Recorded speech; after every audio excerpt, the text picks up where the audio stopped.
Railway station के एक कोने में एक भिखारी हर दिन यात्रियों से भीख मांगकर अपना गुजारा करता था। तेज रफ्तार से आती जाती ट्रेनों के बीच वह लोगों की ओर हाथ फैलाए खड़ा रहता, किसी से रोटी, किसी से सिक्के की उम्मीद करता। उसकी जिंदगी की गाड़ी बस इसी भीख के सहारे चल रही थी। एक दिन जब वह हमेशा की तरह यात्रियों से भीख मांग रहा था, तभी उसकी नजर एक व्यक्ति पर पड़ी। वह लंबा चौड़ा, सूट बूट में सजा, बेहद प्रभावशाली लग रहा था। भिखारी की आंखों में चमक आ गई। यह आदमी तो बहुत अमीर लगता है, अगर इससे कुछ मांगूं तो शायद अच्छी खासी रकम मिल जाए। यही सोचकर वह तेजी से उस व्यक्ति के पास पहुंचा और हाथ फैलाकर बोला, साहब कुछ दे दीजिए, भगवान आपका भला करेगा। वह व्यक्ति ठिठक कर रुका। उसकी गहरी पैनी नजरों ने भिखारी का सिर से पांव तक आंकलन किया, फिर हल्की मुस्कान के साथ बोला, तुम हमेशा मांगते ही रहते हो, कभी किसी को कुछ दिया भी है? भिखारी ने हैरानी से उसकी ओर देखा और फिर झेंपते हुए बोला, साहब मैं तो खुद दूसरों के टुकड़ों पर जिंदा हूं, मेरी इतनी औकात कहां कि किसी को कुछ दे सकूं। वह व्यक्ति हल्के से सिर हिलाते हुए गंभीर स्वर में बोला, अगर तुम किसी को कुछ दे नहीं सकते तो तुम्हें मांगने का भी कोई हक नहीं है। भिखारी की आंखें फैल गईं। उसने ऐसा जवाब पहले कभी नहीं सुना था, लेकिन वह अब भी समझ नहीं पा रहा था कि सामने खड़ा यह व्यक्ति आखिर कहना क्या चाहता है। व्यक्ति ने आगे कहा, मैं एक व्यापारी हूं और व्यापार में सिर्फ लेना नहीं होता, देना भी पड़ता है। लेन देन के बिना कोई सौदा पूरा नहीं होता। अगर तुम्हारे पास मुझे देने के लिए कुछ है। भिखारी हक्का बक्का रह गया। एक व्यापारी और एक भिखारी के बीच का यह अजीब संवाद किसी रहस्य की तरह उसके दिल में घर कर गया। लेकिन आगे क्या हुआ? क्या भिखारी के पास कुछ देने को था? क्या यह व्यापारी यूं ही बातों में उलझा रहा था या इसके पीछे कोई गहरी वजह थी? भिखारी अब भी उस व्यापारी की बातों को लेकर गहराई से सोच रहा था। जब तक मैं किसी को कुछ नहीं दूंगा, तब तक मुझे मांगने का भी कोई हक नहीं है। यह वाक्य उसके दिमाग में बार बार गूंज रहा था। क्या वाकई उसकी गरीबी का कारण यही था? क्या सच में दुनिया सिर्फ देने और लेने के नियम पर चलती है? लेकिन वह भिखारी था, उसके पास देने के लिए था ही क्या? इन सवालों ने उसे रातों की नींद छीन ली। उसने सोचा, अगर मैं भीख के बदले में कुछ दूं तो शायद लोग मुझे ज्यादा खुशी से भीख देंगे।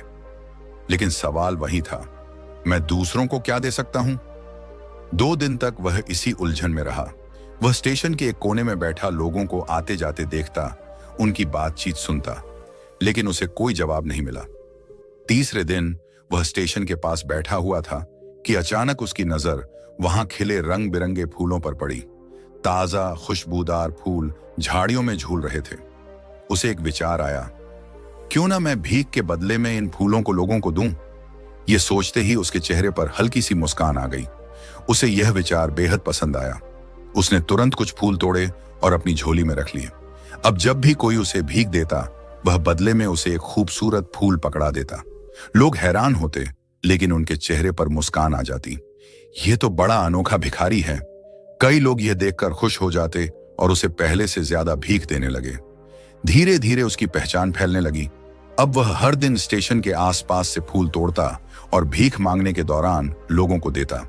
जल्द ही उसे महसूस हुआ कि जब तक उसके पास फूल रहते, लोग उसे उदारता से भीख देते, लेकिन जैसे ही फूल खत्म हो जाते, लोग उसकी ओर देखना भी बंद कर देते।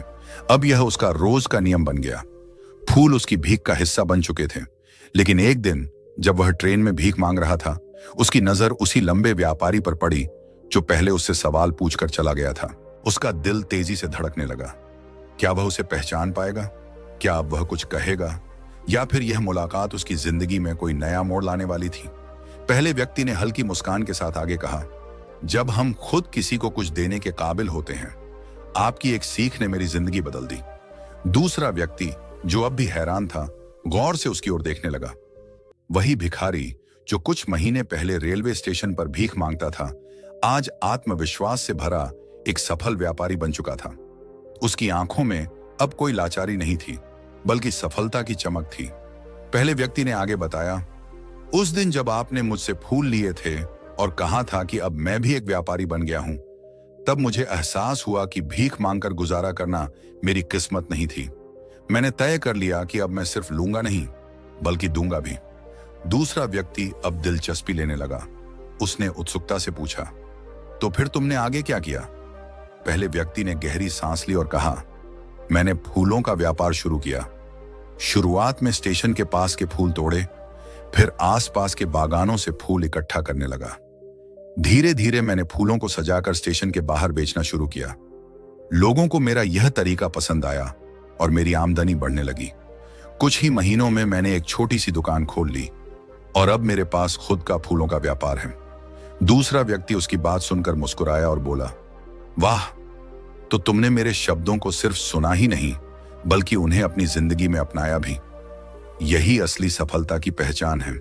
पहला व्यक्ति भावुक होते हुए बोला, आपकी एक सीख ने मुझे भिखारी से व्यापारी बना दिया। आज मैं सिर्फ खुद के लिए नहीं बल्कि दूसरों के लिए भी रोजगार पैदा कर रहा हूं। अब मैं जान गया हूं कि असली दौलत सिर्फ पैसे में नहीं बल्कि देने की शक्ति में होती है। दोनों एक दूसरे को देखकर मुस्कुराए। ट्रेन अपने गंतव्य की ओर बढ़ रही थी, लेकिन उस दिन सिर्फ ट्रेन ही नहीं बल्कि एक इंसान की सोच, उसकी तकदीर और उसका जीवन भी आगे बढ़ चुका था। रेलवे स्टेशन की हलचल के बीच दो सूट बूट पहने व्यक्ति ट्रेन के एक डिब्बे में आमने सामने बैठे थे। दोनों की निगाहें मिली और एक ने मुस्कुराकर दूसरे की ओर हाथ बढ़ाया। क्या आपने मुझे पहचाना? पहले व्यक्ति ने उत्सुकता से पूछा। दूसरा व्यक्ति थोड़ा झिझका और सिर हिलाते हुए बोला, मुझे नहीं लगता कि हम पहले कभी मिले हैं। पहला व्यक्ति मुस्कुराया। उसकी आंखों में एक चमक थी। उसने धीरे से कहा, हम पहली बार नहीं बल्कि तीसरी बार मिल रहे हैं, जरा याद कीजिए। दूसरा व्यक्ति कुछ देर सोचता रहा, फिर अचानक उसकी आंखें फैल गईं। अरे, तुम वही भिखारी हो जिसे मैंने पहली मुलाकात में भीख देने से मना कर दिया था और दूसरी बार मैंने तुमसे फूल खरीदे थे। पहला व्यक्ति ने आत्मविश्वास से सिर हिलाया। बिल्कुल सही, लेकिन आज मैं एक भिखारी नहीं बल्कि एक सफल व्यापारी हूं। दूसरा व्यक्ति हैरान था। क्या? यह कैसे हुआ? पहले व्यक्ति ने गहरी सांस ली और कहा, आपकी एक बात ने मेरी पूरी सोच बदल दी।